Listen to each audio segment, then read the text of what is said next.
Hi, and welcome to another episode of the Thoughtful Talent Show. I'm Jen Werner of Jen Werner Coaching. And I'm Chad Ahern of Talent Teams Consulting. And today we have two wonderful guests back. Actually, both of them are returning to us to talk about our CliftonStrengths theme of restorative today. I'm honored to introduce Jessica Cowan. Jessica is the owner and principal consultant at Cowan Consulting. Their motto is "Your need, our solution," which I think is going to be very appropriate for today's episode. Jessica and her team bring creative, innovative solutions to your unique business needs, including high performance team and leadership training, strategic planning, small and mid-sized business consulting, implementation planning. She covers all the bases. Jessica is a fellow Gallup-Certified strengths coach and an Eat to Grow certified coach, like the rest of us.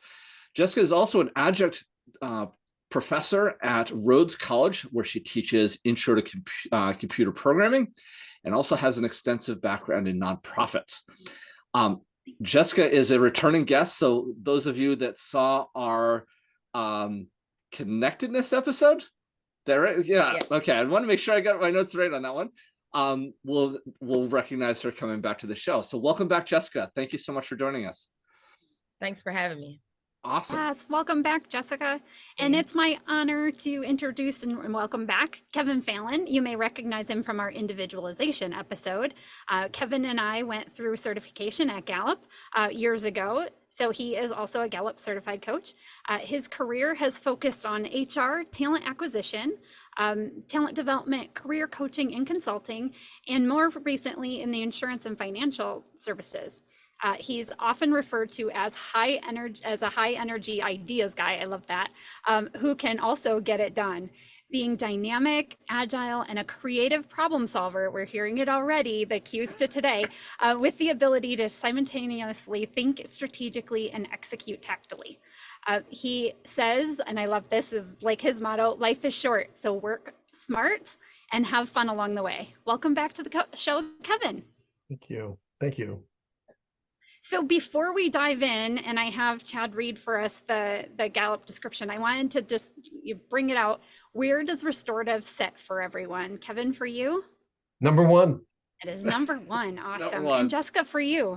It is number 6. So all right. Mention. The honorable mention. Yes, I remember that from our connectedness episode. Thank you for coming on today. And Chad, where is this for you? Yeah, this does not sit particularly high, though it's not the lowest. This is number 21 for me. So okay, well, I get well, tinges. You beat me.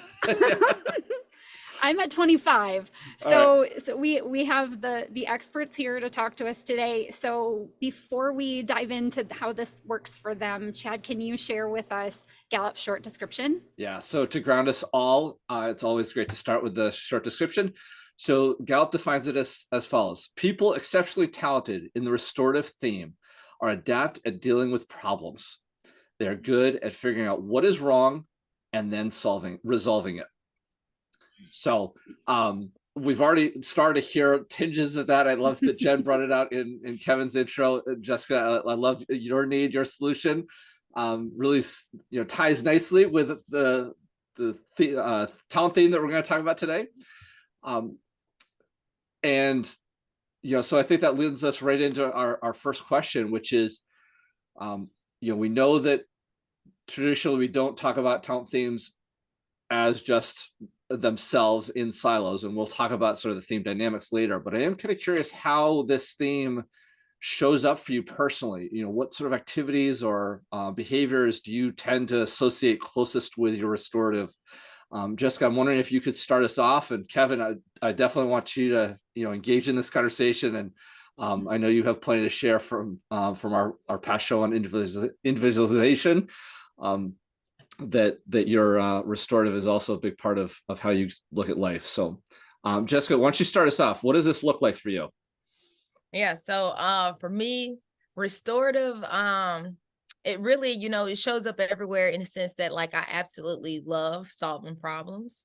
And like sometimes problems or things that aren't necessarily operating effectively or efficiently how it shows up. And so I'm able to see like what's wrong, when I'm sitting around and talking to people or sitting in meetings, a lot of times I might find like hurdles or challenges or things that might need tweaking. And so like or anytime I hear a problem, I'm like so willing to like solve it or come up with a solution. My nickname, some people call me like Clutch because I'm just like the person that they can depend on, like to come up with a solution, like especially like in a very critical moment. So Nice. if they need someone to show up to do something, and in restorative being there executing, like it's how I get things done. A lot of times it activates me. Like if there's a problem and I have a solution, then I'm like taking off to like solve it. And a good thing about it is like it allows us to like sometimes foresee problems and solutions. Like I can see like if I'm hearing for instance, like if I'm talking to someone, or even just a few days ago someone's texting me and they had a problem come up, and or they was just telling me about a problem, and within the next minute or so, like I texted them the solution. I was like, here, just do this. And so for me, it really is, I'm like a troubleshooter. I'm just always there with solutions, and can identify the problem but match it to a solution. So it just shows up everywhere. Nice, nice. I love the tinge or the slight variation on identifying problems, but then immediately solving them. Because I know Jen and I talk a lot about a deliberative of seeing the risks coming, but then we usually have to tap into another theme to sort of get over them or figure our way through them. So love that start, Jessica. Kevin, I'm curious what you would have, how does this show up a little differently, or what I was noticing some nodding, so I'm sure some things are resonating. How does restorative show up in your life? Well, sure. So first, I just have to tell you guys, and I've taken this assessment 4 times since 2008. Each time it was related to a job. I had started a job or joined a new team and was asked to take it. And at the time, first time I lived in New York, and I'd been living in New York for many years at that point. So, the old saying about New York makes you very cynical and jaded. So, I kind of had this, oh boy, an assessment. Wow, what's this possibly going to do? Right. Yeah. Well, then I got the results. And I read restorative because the first time and by the way, all 4 times I've taken it, restorative has bounced between 1 or 2. I was just with that before the show. And I read the description, and I was instantly hooked on this assessment, reading that description the first time, because like, this is so me, and it is just so accurate. And I can trace it all the way back to when I was a kid. I can think back to some of the best times I had with my dad. We would be fixing things. I'm thinking about like our shed in our backyard was dilapidated. Everything was overgrown. It was just a real eyesore. And one Saturday we went out and we just started clearing away all the overgrowth, painted it, went to the hardware store, got new hinges, new hardware, fixed it. It looked like a brand new shed by the end of the weekend. And I just remember that satisfaction and like sitting there looking at it. And so then it just started to kind of go from there all throughout my life. And my first job, I became known as the continuous improvement fix-it person because I just liked fixing things. In my personal life, because originally you had the original question that you had asked is like, how is this personally? On the personal side, when I get involved in nonprofits, volunteering, it's doesn't take long for them to kind of tap me on the shoulder and say, hey, would you like to be president or VP? And that's happened on more than one occasion. And it's because, I have this passion and energy for going in and fixing things. And, if there's a problem, something to be improved upon, I love to tackle it head on. And I just love the feeling that comes from it. Could be fixing up a house. There was a point in my life where my hobby was to buy old rundown houses. This was back even before HGTV made it before everybody else was doing Yeah, it. and then everybody got in on the act, and it's not any fun anymore. But where I could see, and my parents used to tease me about this when I was a kid, because I would study. This was back before the internet, so I'm going to really age myself. Okay, boomer. This is an okay boomer moment. Even though I'm not a boomer, I'm Gen X. Okay? Yes, Gen X. But the younger folks are watching. They're probably going, okay, boomer. But before we had the internet, when you wanted to buy a house, you would get a magazine. There were Homes books. Oh yeah.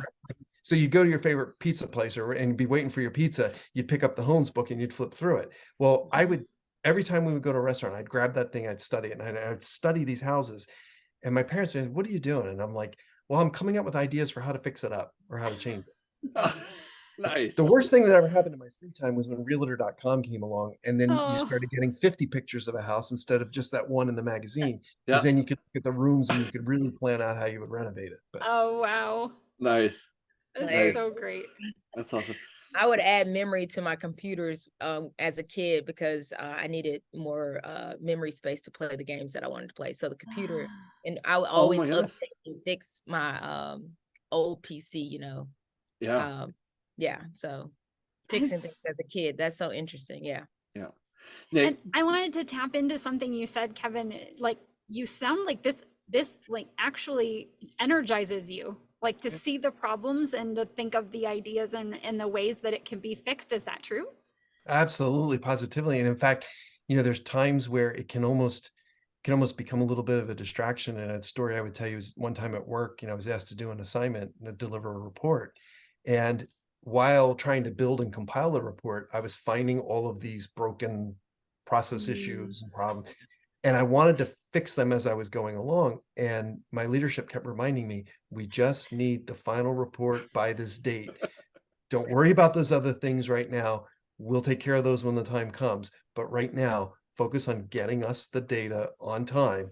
And then you can, after we get past the deliverable deadline, then you can go back and fix things. But yes, I just, it really truly is energizing. And I think it's kind of like the fun or the thrill of figuring it out. Mm. Yeah. Jessica, you're talking about, your computer, you probably just got really into it and then enjoying the end result when you were done. It was like icing Exactly. on the cake. Yeah. Yeah, Jessica, you were nodding a lot. Is that energizing for you too? Absolutely. I mean, like I said, like I feel like it activates me in a sense, like it gets me started and then it keeps me going. Like just always constantly finding solutions, even working with clients that have like a lot of different like ideas or things or businesses that they're working on. I love helping them overcome the obstacles and challenges that they encounter on an everyday basis. So it fuels me. yeah. Awesome. One A of the little other things that, oh, sorry. No, go ahead. I was just going to say one of the things I'm hearing, and I think Jessica, we've talked about this a little bit before. Of this is not a surface level fixing. This is deep core stuff, right? This is Right. Yeah. it doesn't do much good. And Kevin, you may have brought this up when we were talking in the last time we had you on. Is this is not just slap a coat of paint on something. This is fix. This is like going the report direction. You didn't just want to fix the final report. You wanted to fix every other step that led into it. Is that a theme through both of you, that it's about the core, not the surface sex? Yeah. For me, it's like it was when I'm working with individuals, and it took me a minute to realize that restorative, and I feel free to chime in if it's a restorative trait or just, it could be the computer science is all about solving problems. I didn't know this when I chose this as a major, but it made sense as to why I enjoyed like building code, is solving problems and thinking through things at a critical level and then breaking things down. And so even as restorative, when I'm looking at problems, like I like to break it down to the core root of the problem. Like, what is the root issue? And working with people in the workplace, sometimes I realize that sometimes their solution might cause other problems along the way. And so the solutions that I tend to come up with are usually able to solve future problems that might come up, or I really try to identify that core issue that's really causing the most problems and try to and come up with a solution for that. That's really energizing for me. Like that, that's exciting. Like I love that. And everyone doesn't like problems, so it's weird. I mean, it's not weird, sorry, but it's different. You have to realize that. So Kevin, what's your take on this core versus surface take? Yeah, no, I was just going to say, you're reminding me of a time when one of the houses that I was renovating, I opened up one of the walls and found pretty significant structural issues. And, one of the people that was involved said, oh, you know what, we'll just put up new sheetrock, paint it. Nobody will really know the underlying issue. Doesn't matter. You're going to sell this anyway. And I said, no, that's just not the way we do things. That's not the way I want to do things. That's not the right way of doing it. We're going to tackle this head on, and we're going to go all the way down to the bones and correct what's below the surface. And I think, it's the energizing, the satisfaction of doing it, but it's also the peace of mind of knowing you did it right. Yeah. Because, I didn't want to pass something on to somebody and then Right. have them experience issues. Yeah. Yeah. My deliberative can get along with that. Yep. And my responsibility And the list that you took that on. Yep. Right. Yeah. Yeah, absolutely. Yeah. Well, I want to move us into, a bit of a different place. We always like to talk about keeping our talents in the Goldilocks zone, but sometimes they can run a little hot and get us in some trouble. So I want to start there first, and finish on a high note. But if we start here first, we know that our talents can be our best things, and they can also drag us down. So do you guys have any examples of where restorative has maybe gotten in your way, negatively impacted your life or work? Kevin, let's start with you.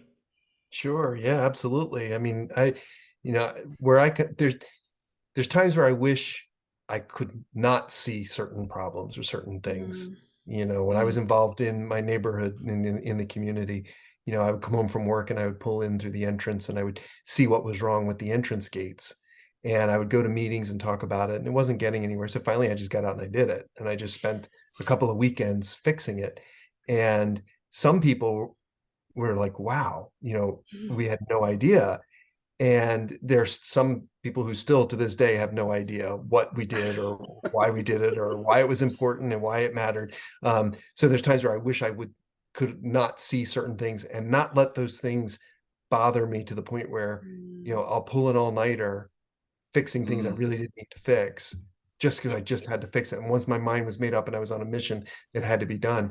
But, there've been multiple times throughout my career in the work context where, I'd be in danger of not hitting a deliverable deadline because I was fixing things that may not necessarily needed to be addressed at that point in time. So yeah, that's where it can really challenge you. Yeah, thanks. Thank you for that. Jessica, do you have similar or other examples? Yeah, no, those are great examples, Kevin, because sometimes we can get in the weeds of the problem, versus kind of targeting it towards that mission or the goal, the overall goal. Like, is this problem crucial to hindering us from achieving the goal? But no, similar for me, negative ways that it has, impacted my life in a negative manner is sometimes, I had to realize over time that everyone does not want a solution to the problems that they might be presenting to you. And they might not even want to know that what they're talking about is a problem. There's a problem in the midst. And so a lot of times, as in the sense of negatively impacting me, I use it as a power tool though for while growing up, because I love to hear, I was just like, I would tell people, come vent. Like, you can always vent to me. Like, it doesn't bother me. People with high positivity probably would complete opposite, but I didn't realize that what I loved doing was hearing problems and coming up, helping them solve their problems, things that are frustrating them. And my restorative looks a lot like I like to help people solve their problems because I have relationship building themes surrounding my restorative theme. And so how it can negatively impact is really sometimes even in the workplace. Sometimes the organization is building and moving, and so you don't need to identify all the problems every time you see them.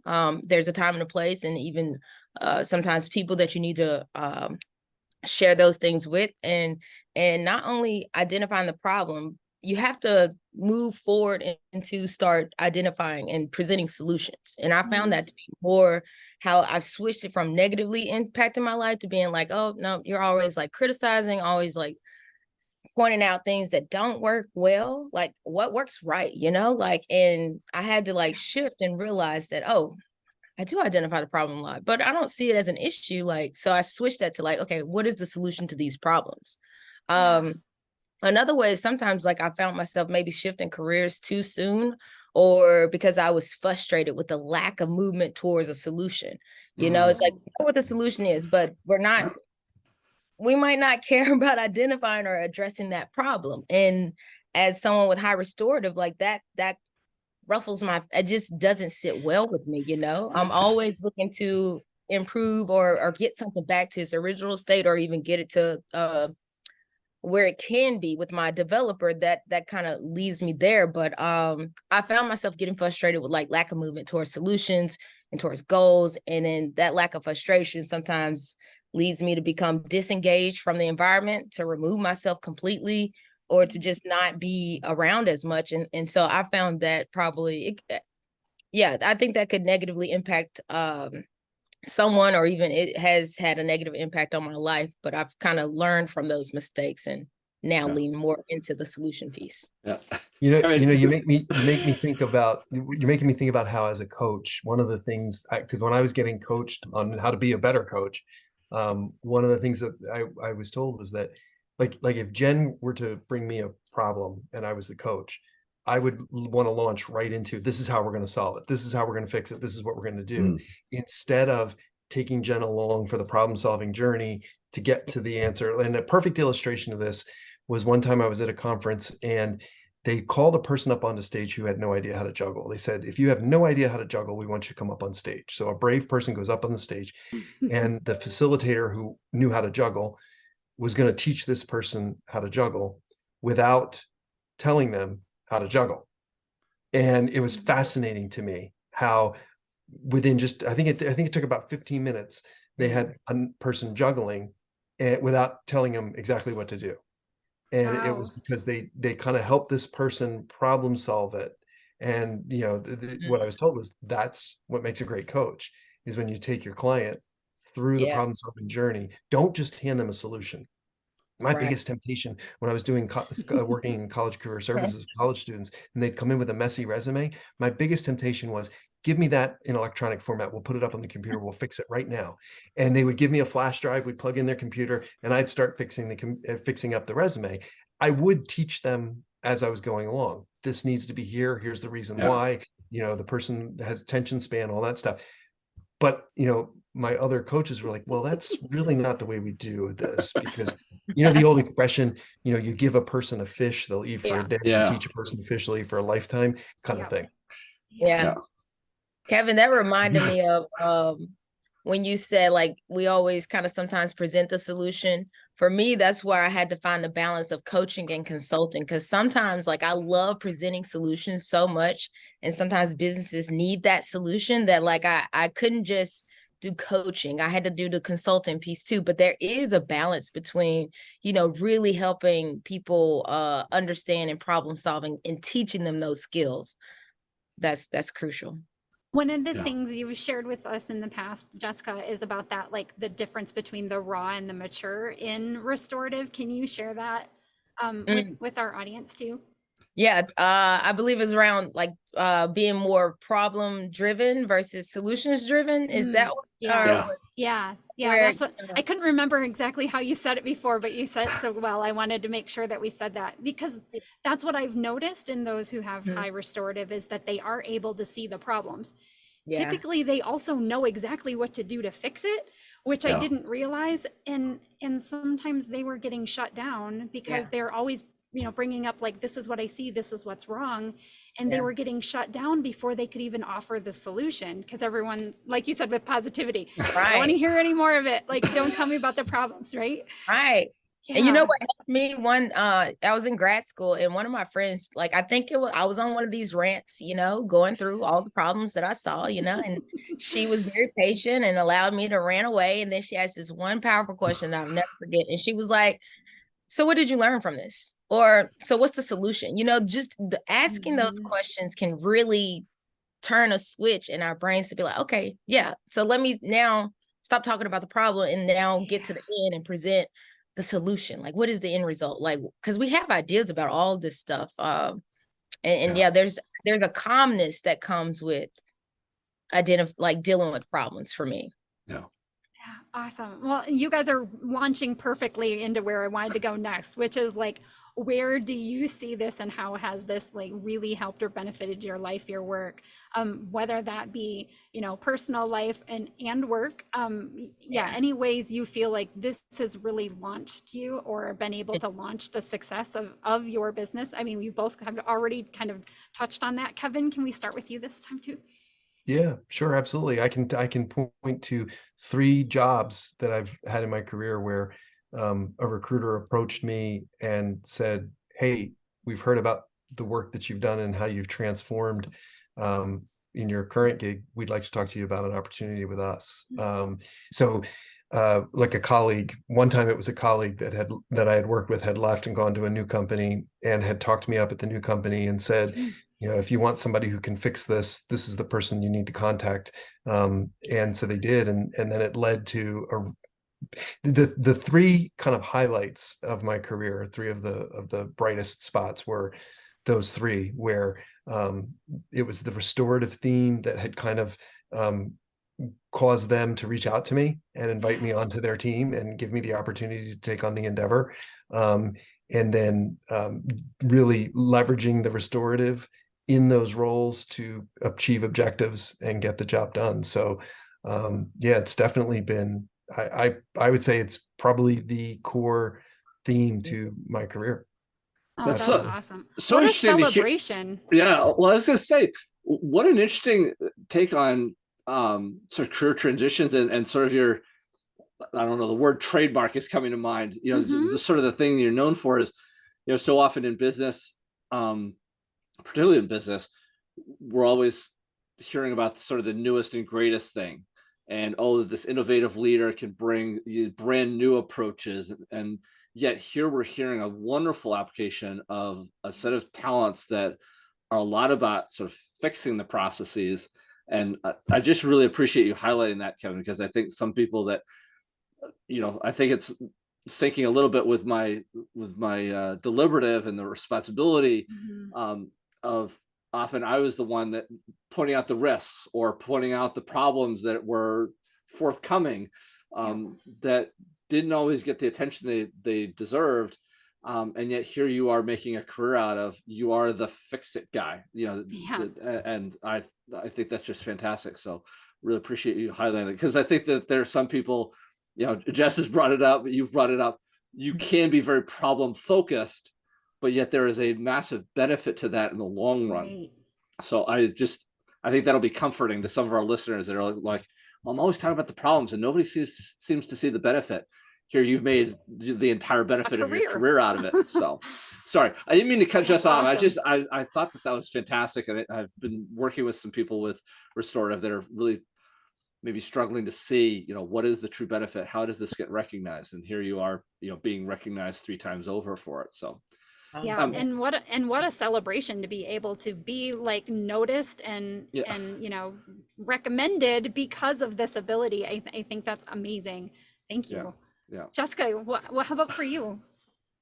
Yeah, no, those are like, I love that because the career transitions, as you said, like it is, helped you shift. I just mentioned how sometimes it has helped me shift out of positions. However, I was reflecting and that shift has also, the restorative has also given me the confidence to face problems like head on, like I don't think I would have been as confident to launch my business or even to shift out of career fields if I didn't lean in this restorative strength of being able to solve problems head on. And as they come up, like I'm confident enough to feel like I will be able to come up with a solution. That's also trust and faith and all that. There's other strengths that help that. But I've always, I'm motivated by problems. And so when I feel like as it has helped me in my life and business is I'm able to make order out of chaos a lot of times. Like, and nice. Like people know in businesses, even they know that there's not a problem that I'm like afraid to address and to take on like, and address like right there. If I have the tools that I need to address a problem right there, like I'm looking to address it right then and there, and to come up with solutions. And so, so it's helped me like launch my business. It is, as you mentioned earlier, like my motto, your need, our solutions. Like people have needs and communities have needs. And so there's a lot of issues and problems that need to be addressed out here. And so I think I lean into it also to look at things on a grander scale, like what are the community needs and what is the thing that can really help communities thrive.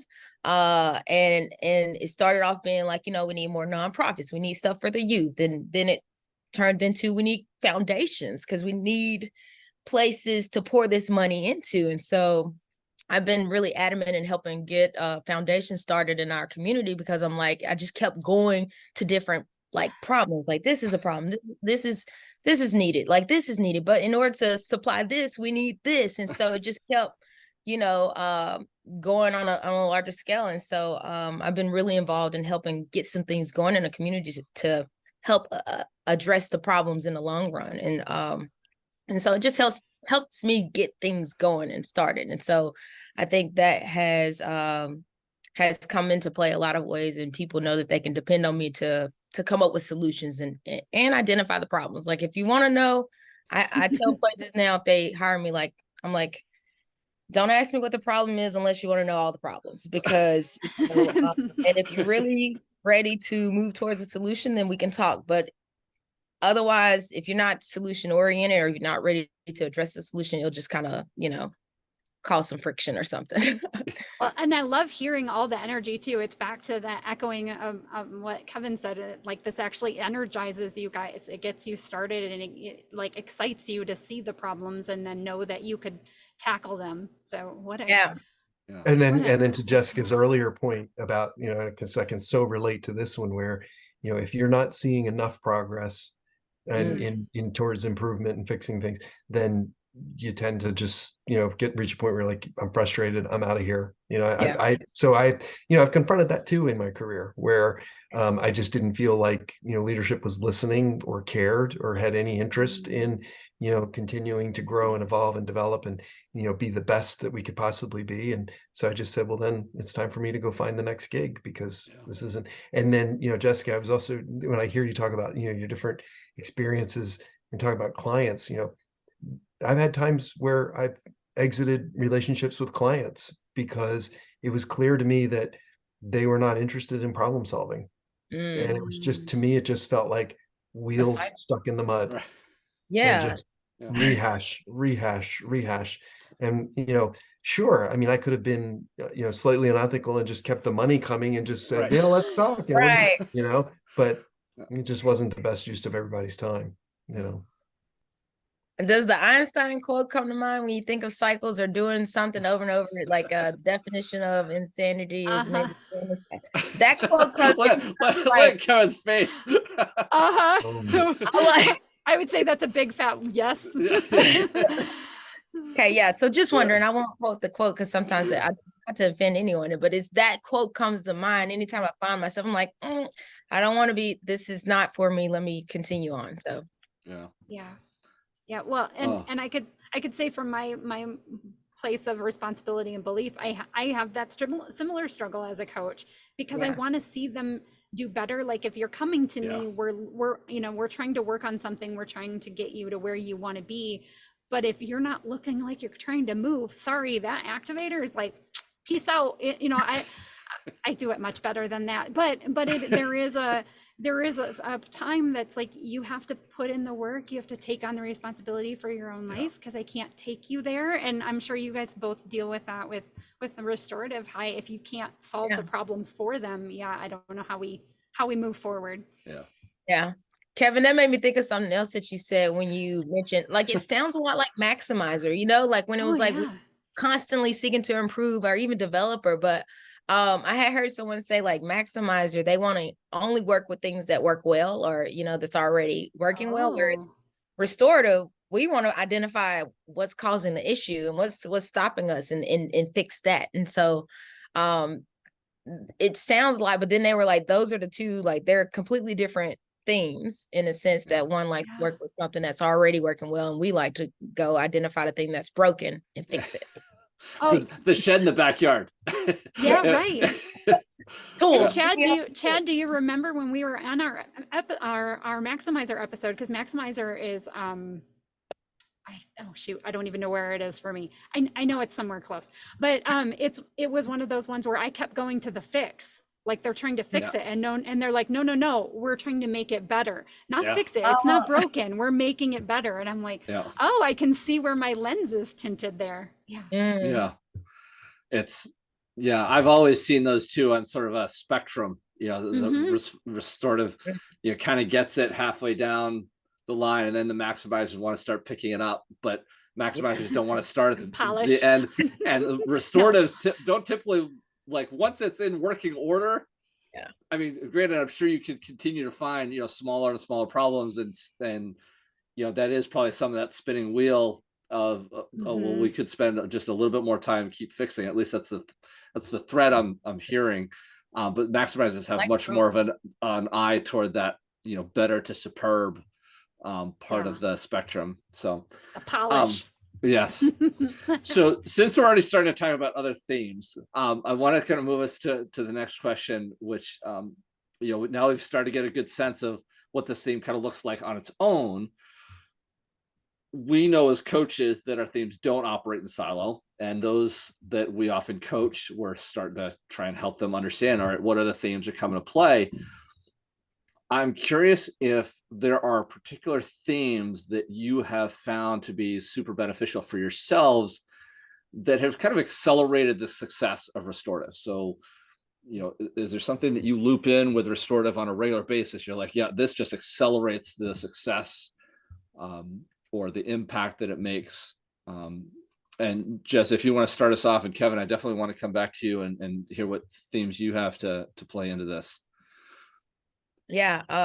For me, like, I think even on the connectedness episode, we talked about how that's a core. So connectedness must be mentioned, but I really lean on that individualization and responsibility, like creating unique solutions for individuals or clients based on their needs. And there's so many different factors that go into play that could affect an issue or a problem. And so being able to apply those lens helps. The responsibility piece is I'm the best accountability partner that someone can ask for. Like, if you give me a deadline, a time, you say you want to meet this goal, I'm on it. I'm on you on, like, let's make it. So responsibility, individualization, connectedness. And then the last one is developer. I lean on that one a little bit to help me, like, not only get the problem or situation back to its original state, but I also like to get it to the next level. So building it, fixing it so that it can go to the next level. So developing that potential. Those are some of the things that I lean on constantly in addition to the restorative. Nice. Love that. Great start. Kevin, where do you go with yours? Because I know you've got a different talent theme blend than Jessica does. So what themes are you using to loop into your restorative? So you ready for this? Get a load of this. Ready? Restorative is number 1. Strategic is number 2. Individualization is number 3. Developer is number 4. Ideation is number 5. And futuristic is number 6. Oh, wow. And like, if you look at that, that's why I was so connected with this assessment the first time I took it. And because I was like, absolutely, because the excitement of thinking about what the future, like generating the idea around what it could be like, and then fixing all the parts to get it there. So it's that kind of change journey, that, like, the change management journey of saying, all right, let's all get together and figure out what's our ideal future state vision, and then what we have to do to get there. Wow. Oh, so I didn't know your honorable mention of futuristic was right there. Right. Ooh. Change right there. Like, so that puts you in a different level. I mean, a different year. Absolutely. Well, that's interesting, because that's what I'm hearing is that you two are almost going in similar tracks, but using very different talents to get there. I'm hearing, Jessica, you're getting things set up, good solid foundation for that next stage, that developer that really kicks in. And Kevin, I'm hearing the same sort of thread from yours, but the strategic and the futuristic, looking above and beyond just fixing the current problem, but setting almost like that developer, but thinking much more future oriented than what I think a lot of people see restorative as is, oh, there's the current problem, let's fix it. And that's been a big chunk of your comments to this point, both of you. But wow, what an interesting, like, get to the same place, couple different talent mixed combos. So Kevin, go ahead. Chad, I'm surprised Jen hasn't brought this up yet, but when we took our class together, we talked about how there could be literally hundreds of chocolate chip cookie recipes out there. Right. with all kinds of different variations. But at the end result is it's a chocolate chip cookie. And the recipe that I use might be slightly different from your recipe, right? As long as they're soft. My chocolate chips have to be soft. Correct. There you go. But so that was like became a theme of our class. We were the strengths cookies. We all had different recipes, but we got there the same. We got to the same thing, just different ways. Oh, No, that's it's awesome. I think I wanted to highlight that because I think a lot of people get wrapped up into, well, I have to have certain themes to do certain, have certain themes to do certain things. And yet you two have just highlighted that you're getting to very similar places, maybe not exactly the same, but very similar places using some very different themes. So I know that wasn't really at the core of the question I asked, but wow, what an insight for everybody involved. Because strength is always about like how we do things, how we're successful. And like they say, like we can all do similar things and do the same thing, but how we get there is different. And that's the beauty of it. Right. Well, my learner doesn't want to leave this thread, but I do have another theme dynamics question that I wanted to ask that may play on this in some way. But Jen asked earlier about our themes kind of getting away from us, taking us to those sort of negative places or overly applied, and you provide some great answers around what that looks like. I am curious now, given you have slightly different theme blends, are there particular themes that you use to kind of not necessarily rein in your restorative, but just get it in its better spot? It's sort of Goldilocks zone. Jen brought that term up. Bring it back to a bit more of a mature, appropriate level restorative. And Kevin, I'd love to hear from you first about what theme you might use to, that somebody else might resonate with, one of our listeners might resonate with, that, oh, I have that theme too. I can pair it with my restorative and get it back in the right spot. What themes do you lean on to get your restorative back into the right vein? I would say probably the first two that come to mind would be, discipline and deliberative. Okay. When working on a project team, I have to discipline myself to be, and dial up the deliberative to understand that I'm a part of a project team and that I can't just come in and say, this is what we're going to fix. We're going to fix it this way and we're going to get it done. You have to engage the full team. So I would say probably that would be the first two come to mind. And then I'd be interested to see what Jessica has to say, because then I might think of a couple more. Yeah. So Jess, ball's in your court now. what things do you use to bring restorative back into its right, frame of mind? To keep me off the problem train of just identifying. Sure, if that's where you want to go. Yeah, I really do. I try to lean into responsibility, because again, that responsibility it's a love hate type relationship with that thing. I love it, but I have to learn how to hone it in. So now I lean into it to know when I'm presenting solutions or problems, and when I'm trying to actually solve the problem, I'm like, is it my responsibility or is this someone else's responsibility to kind of solve the problem? Because we not only want to present solutions, sometimes we want to actually be a part of the solution. We like to do. Okay. I like to actually I like to get my hands into the mix and really do things. But now I'm learning how to take a step back, how to delegate, as Kevin kind of just mentioned, this delegate tasks. And that also, so is it my responsibility to solve this problem, or do I just need to present a solution and keep going? Developer, I actually need to lean into that to allow people to go through this process of learning and learning how to actually identify the problem and be a part of the solution themselves. So empowering other people to get to Jessica. Yes. When you said that, you just reminded me, you shared with us before, I think, about how you don't solve problems that you're going to give your students ahead of time. Oh, yes. Oh my gosh. Yeah. Can you share that? Yes, this is as an educator. Oh my gosh, y'all. So the first year is fine because I had to go through and solve the problems myself. But the second semester, third semester, now I'm I already know the answer. So I'll just give you the solution. And I found I had to tweak it. now I'm like, okay, I know what the problem is.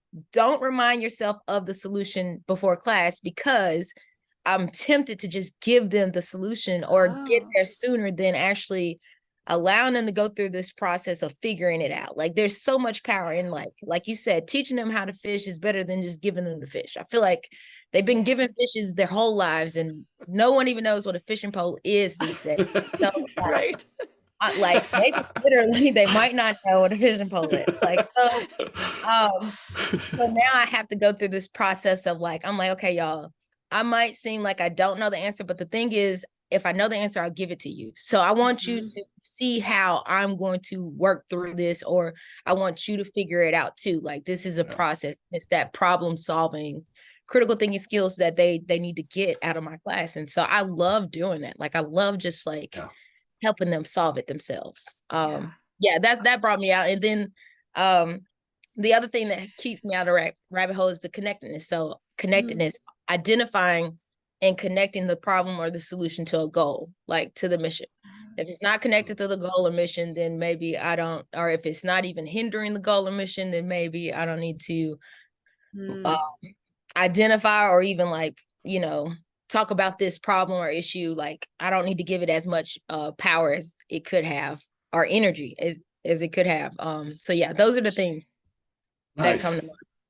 Those are great. I think those will be really helpful for our listeners that might trying to be figuring out the right way to sort of manage and apply their restorative while keeping on the right track and going at the right speed. So I really appreciate you throwing out some of those theme dynamics for us. Yeah. So in our experience, as coaches, we have run into other people that maybe have themes that are the same as ours, but they use them very differently. Have either of you run into clients or other colleagues that also have restorative, but are coming out in a really different way than what you've shared with us today? Jessica, do you want to start? Yes. So I was thinking about this, and I actually, I had to look and see, okay, who are my clients with high restorative, or who are people that I work with? And the one that uses it slightly different, so in a unique way, was this individual has like restorative, context, connectedness in her top 5. And so the way she comes about like identifying problems and presenting solutions is so like, or she also has, her top 5 is restorative, individualization, empathy, context, and connectedness. So she has that empathy, individualization, context, connectedness, but she leads with restorative at the top. So the problems that she was encountering or identifying, it was on a very deep level of like, and there was a historical context to it. So she was looking at a historical pattern that she'd seen, identifying the problem, and the solution that she presented was just so like, I mean, it resonated with the individual because those are some relationship building themes. And so she's identifying problems in people, but on a historical and deep level. And oh, okay, like that's interesting, like, how did you come up with that problem?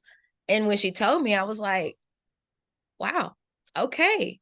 That is a new I didn't know that was a problem, but I can see that. Okay. And so that was just very interesting for me to witness and to hear someone come up with a problem that I had never like considered in the context of what we were talking about. So Oh, great example. Kevin, do you have any?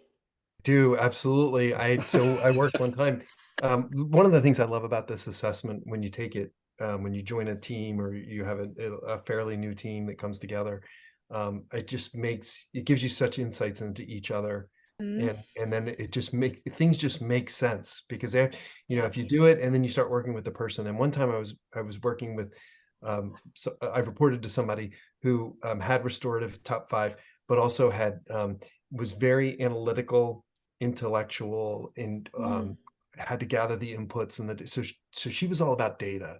So it was, let's go deep into the data and look at and I was more my restorative was more of almost like an architect.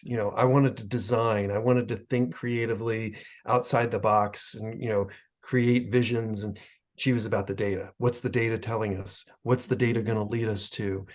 Give me more data, give me more information. And it was interesting to me because, and the analogy that I would draw is like, I was more of like the creative architect, and she was more of the engineer, the tactical Oh engineer, yeah. Figure where all the everything. screws went. Right. Yeah. And very, Take a little over there. precision. Yep. Wow. Wow. I love it. No, Yeah. it's so interesting about like what themes kind of surround it. As you mentioned, like there's people who are kind of data driven in the solutions, or and then there's the people oriented, the relationship solution or problem identifying. And then there's, like you said, like the future visionary type, like problem solving and solution oriented. It's so interesting how it shows up for me. Yeah, we like to, Chad and I were saying when we first started with these episodes that, it's really about like what's seasoning it, right? It's like we have all of our little season, and depending on what those seasons are, it could taste like tacos or taste like, whatever. So we're not making taco cookies, but anyway, you get where I was going. Chad, did you have any other examples that you wanted to share? No, I have one, but it's just hearing Jessica's example just brought to mind actually a group of people that I'm doing some work with right now that just have a lot of relationship building, especially a lot of high empathy. And so a lot of the problems, I mean, to stay with the lingo of the episode, it really has been around figuring out what the social dynamics are and what sort of emotional weight is being put on certain aspects of the work. And a number of the members are doing some great work around it, and are finding ways to use that restorative. But it was, from a coaching perspective, it was a new blend that I had not anticipated, and have really had to do some of my own work on figuring out, okay, well, what are the best questions, and how can I help them sort of teach themselves to fish, to use Kevin's analogy. But just been a different blend, and there's nothing bad or it's not good or bad. It's just, it is what it is. But it was definitely a unique restorative aspect. Interestingly, in the same organization, I had another gentleman who restorative number one, like you, Kevin, running super high and super hot, very, very focused on problems. What has been awesome to see around that is that he's used a number of those other themes to switch over to what Jessica has been talking about, and both of you have been talking about, is transitioning from just finding the problems to then finding the solutions. And he's actually done some great work in the last year to really hone his restorative to be much more on that solution side. He's come up with some great ones that have done some really good things for the organization. But just it was interesting hearing that Kevin had it as number one, and I immediately started thinking of this gentleman that has it as his number one, and where he's come from, where he started and where he is now. I'm sure Jessica's developer would be thrilled to meet this guy and say, oh, this is how you develop that theme. But yeah, two different takes within the same organization. So that's great. All right. So we've had a lot of fun sort of exploring in depth around this theme. I want to take it a little lighter for a second, just because we know that there are people that might be listening to this episode and might need a quick takeaway of how to maybe remind themselves of this theme, or how to maybe initially engage with it. We have, in all of our other episodes, talked about certain images or pop culture references. I think Jen and I have each thrown in a song or two as a reflection of a certain theme. I'm wondering if you each, given that it is in your top 5 and it is in our mid-20s, if there are images that you think are really appropriate, or pop culture references that might be really appropriate to kind of highlight or introduce this theme to somebody else. And I'm going to start with you, Kevin, because it looks like you're giving this some serious thought. Okay. What's that, Jessica? Oh, I think she needed to go address something real quick. It's okay. Oh, life happens. So right. Pop culture. So in terms of pop culture references, I can't help but think of almost the entire programming lineup on HGTV. Good Bones, and these they take these basket case problem houses and turn them into something magnificent. And I'm always fascinated by watching that journey. So I would say that would be one pop culture reference. I'm trying to think of, image wise. I mean, for me, it all goes back to the shed in the backyard and what an unsightly mess that it was. And how, we turned it into something much more attractive, and, how everybody that would come visit, they'd be like, wow, that's amazing. Is that brand new? Nope, just a couple cans of paint and some hard labor and Yeah. Nice. Nice. Sorry, I had to dip out. My dog had a little slight emergency. Like, Oh dear. Oh, boy. Okay. Oh, Hope everybody's okay. yeah. I think he's fine. right. I'll tend to him a little later. Tools, is that what I heard? Like shed, Home Yes. Depot? Is that what I can hear? images. We're thinking of images. Yeah, Oh yeah, Home image- Depot. That's another good one. Going into Home Okay. Depot or Lowe's. Yeah. Yeah. Nice. Yeah. Nice. For me, the image that comes to mind is like a Swiss Army knife, like always having whatever tool or resource you need available to help solve the solution. That comes to mind. That's the image. Yeah. That's great. Nice. Tools in general. Nice. Jen, do you have one that you would add? I know this is You in our know, mid-20s, it- theme rankings, but And it doesn't really make sense, but mine was a microscope, and like the little slides, and then you like get to the root, like we're looking for the problem and we're, like getting to the root of it. But mine was really more about seeing the problem. Again, the deliberatives coming into place here, seeing the problem, not necessarily the solution to it. So mine's only half. So I don't think it's that great. all right. What about you? So the one I had, and this is a pop cultural reference, but as I've listened to both our guests talk, the image that keeps coming to mind is the character Fix-It Felix from the movie Wreck-It Ralph.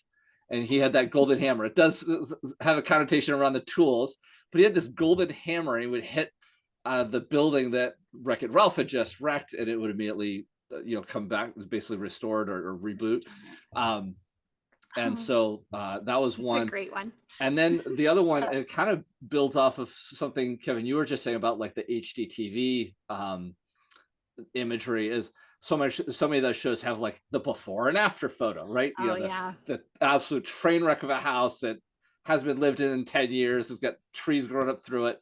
And then the after photo of, some magnificent mansion that, somebody got for a steal is, I think, another great image to just keep in mind. That sort of before and after is this theme can do that great, this is the problem before, this is the solution after. Yeah, nice. So well, those are great images, and it's a good reminder for those that are just starting out and just understanding what restorative is, to be able to put some of those images in their mind and think like, does that land for me? Does that make sense? Like, how does that show up for me? So I appreciate that. So let's lean into as we think about how others can best interact with those who have restorative in their top 5. What advice could you give to team leaders or peers to help the person who has restorative offer their best contribution to the team? Who wants to go first? Let's go, Jessica, because she's already talking. Go, Jessica.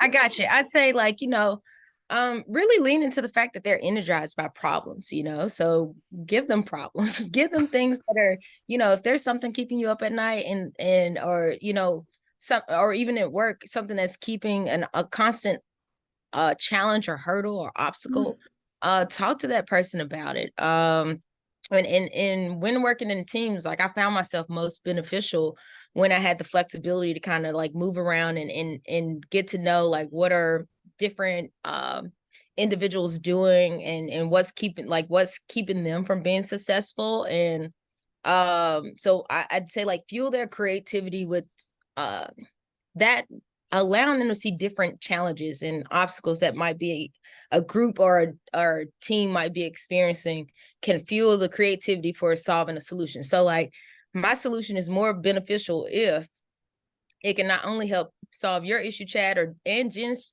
issue. Like, so the more problems I'm aware of, the more creative I can be with solutions. And so I'd say like, give this person problems, encourage them to, come up with solutions, appreciate them, ask them, what is the solution or what ideas do you have about how we can address this issue? There's a lot of ways you can kind of to help them offer their best to the team. Nice. And Great. I'm sorry, one big thing is like involve them in the process early on, because they might be able to identify problems that you're not even thinking of, because we are able to kind of like identify future problems in a sense, like, and not, as Kevin mentioned, probably to a greater scale, but like identify issues and things that you might encounter. So if you involve them in the process of when you're developing an ideal or a new thing, like that could be very beneficial. Yeah. Nice. Great. Thanks. Kevin.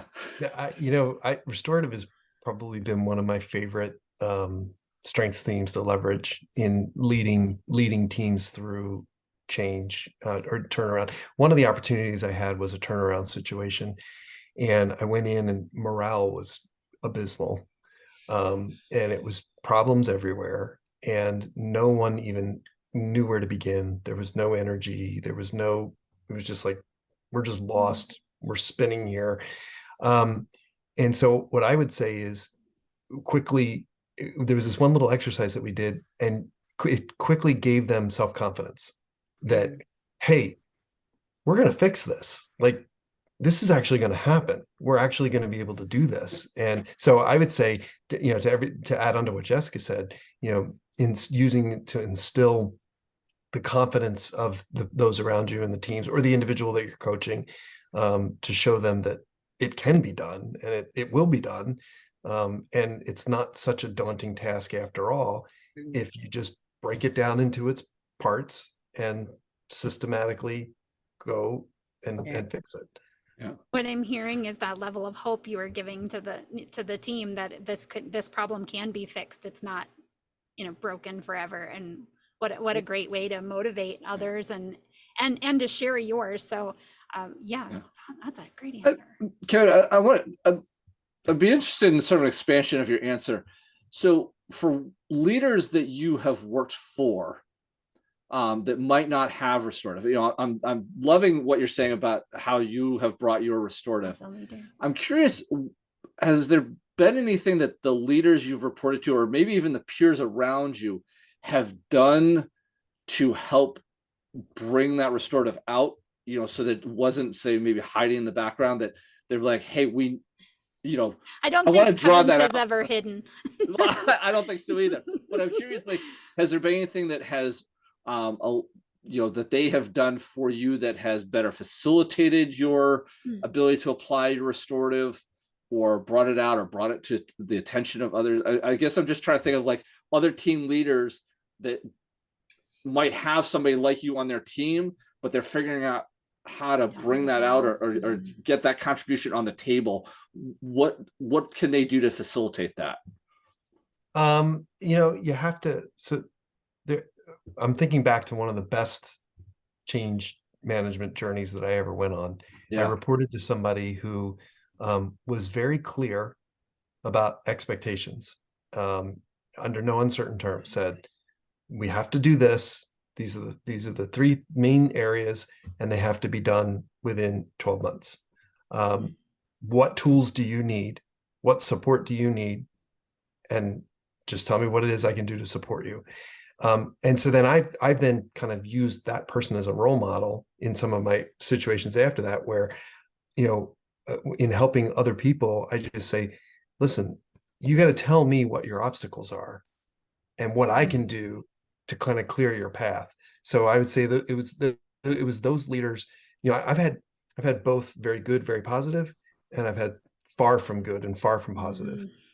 And the main difference was clearly setting the expectation up front, supporting and delivering the tools, resources to get it done, and then kind of just stepping back and not micromanaging it, staying out of the weeds, and just asking for like regular progress updates, and then establishing an environment of strong and high trust, where people felt confident in being able to go and say, listen, we're slipping here. We're behind schedule. We messed this up. This is what we need to do to get back on track. And it was creating that kind of, that safe environment to make sure that as long as we were being transparent and being realistic, and could prove that we weren't goofing off, Yeah. Right. So what I'm hearing there is, by having that high level of trust, you're offering people the opportunity to highlight the problems, kind of going back to what Jessica was saying, so that then Restorative knows where to then plug into the operation. Is that, you said it so much more, but I want to make sure I'm catching the main thread here. Is that's where the real opportunity is, offering the hey, we're slipping here, and then Restorative can be like, oh, the slip is where I solve. Is that what I'm hearing? Yeah, it's definitely absolutely part of it. I just want to make sure I'm connecting the right dots. My analytical is picking up on the right thread there. So I appreciate that. Was there anything else either of you wanted to add to Jen's question? I think, just like truly supporting someone with high restorative, if you empower them to actually solve the problem, like make sure they have what they need to solve that problem, and truly give them the autonomy and trust to that their goal is to improve. It's not to continually cause more problems or to come up with more problems. Like we're not always looking for a problem. Our goal is to improve and to bring something back to efficiency, full efficiency, and where it's running. So I think a way that a leader is really supporting them and asking them what do they need, and trusting them to solve the problems, and keeping them on track, setting the goal. What are the expectations? How many problems do I need to solve? What's the priorities? Nice. And I keep falling into this trap of thinking it's a thinking theme, and then remembering, no, this is an executing theme. And you both have said it over and over again, that this isn't just about seeing the problems and knowing the solutions. You actually want to get your hands dirty and get it done. You want to be part of the fix, part of the solution. And I loved hearing that from both of you. Yeah. If we're just talking about problems all day with no solutions, best believe I might exit out of the conversation. Now, Nice. Yeah. Well, this has been an awesome hour of conversation. I want to bring us in sort of for the landing. And as you all know, as being good coaches, sometimes it's helpful to have the person we're coaching summarize their conversation. So we are using that theme to sort of wrap up our show. I'm curious, in that vein, I'd like to come to each of you with maybe your top 2 or 3 takeaways, particularly if Jen and I ever clip these out as shorts or to introduce the theme. What are 2 or 3 key things that you think people should really know about this theme, in sort of a succinct manner? Maybe if you can do it, 1, 2, 3 bullet point. What are your key takeaways? Something that you either wanted to get to in this episode that you didn't necessarily have a chance to call out specifically, or something that you'd really like to re-emphasize from this episode. Kevin, I'd like to start with you and just finish with your thoughts, and then we'll start end the show with that. But Kevin, what would you highlight? Okay, so I would say number 1, not all problems are bad and to be feared. Not everything that's broken is a bad, scary thing. That it can actually be incredibly rewarding and enjoyable to lean in and go at it and get it done. That'd be my first thought. Then Jessica, I'll let you, we can bat back and forth. All right, we'll go back and forth. That's fine. We can do that too. Okay, yeah, I like that, because tied with that is for anyone dealing with someone high restorative or someone high restorative, go from being problems driven to solutions driven. Really don't just focus on the problems, power yourself and think through what is the solution and present that along with the problem. So yeah, Kevin, what's your number 2? So I would say okay, now let's keep building, right? Keep building over that. It's not always about fixing a broken thing as it is, continuing to grow and continuing to develop and continuing to evolve, and continuing to get better, either individually, personally, if you're, coaching a client that's got like a personal challenge, that it's not, all about fixing something that's bad and broken. It's about continuing on a growth journry. Yeah. And you can apply that to a business process. You can apply that to a failing department, or a department that's just kind of stagnated, and it just needs to keep going. Yeah. 2 for me would be along those lines is learn how to delegate. And this is again for someone with high restorative or anyone working with someone. So we want to solve all the problems sometimes, and we can do it. We know we can, but sometimes we need to learn how to delegate and empower others to solve their own problems and give them the tools and the resources, teach them the basic foundational things that they need. And if they're not a problem solver, I mean, we can just teach them how to connect with someone who can solve their problem. So don't try to do everything yourself. Learn how to delegate, learn how to empower others, and continue to solve the problems that you do solve. So yeah, that's number 2 for me. Nice. I I have like that one. No, Got I three? definitely Got number 3? that I got one a 3, Kevin. Oh. that one resonates for sure. As Yeah. far as I'm learning, I'm still learning how to do that. So yeah, and I continue to struggle with it. I definitely continue to struggle with wanting to just zero in and go right to fixing and getting to the answer or the solution or the future state, whatever it is, instead of taking other people along for the ride, along for the journey. Yeah. Empowering them, energizing them, and then because then they build up their confidence. right. Then, this is like, not all change is bad and to be feared. And Right. Yeah.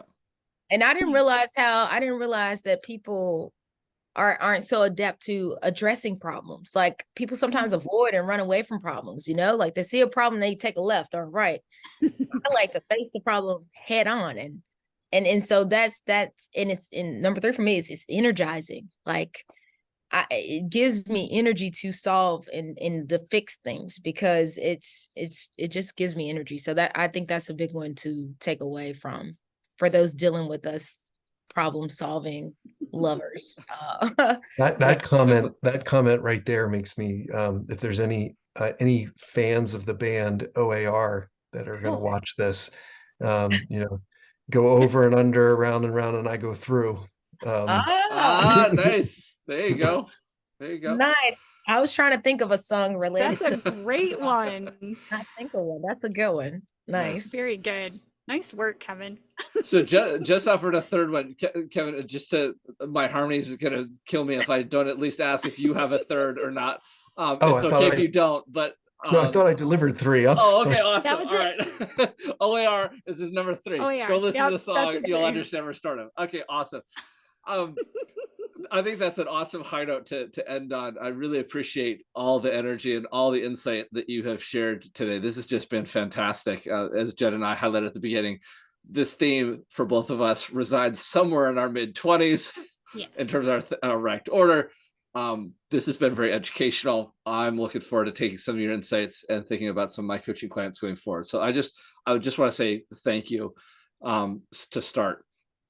For our listeners, if you have enjoyed and gotten as much energy out of this episode as we have, I encourage you to leave us reviews. Definitely rate us on the Apple Podcast or Google Podcast platforms, so that we can keep bringing awesome content like this. And also we encourage you, Jen and I post this on our LinkedIn and sometimes our Facebook accounts.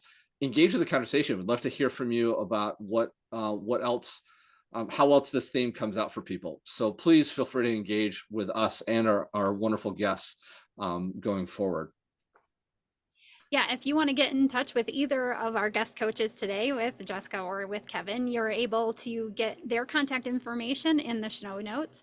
And then, as always, if you want to get in touch with either of us, Chad and me, please use our respective links in the show notes too. Excellent. Yeah. So until next time, I'm Chad Adrian from Talent Teams Consulting, encouraging everybody to keep playing to their strengths.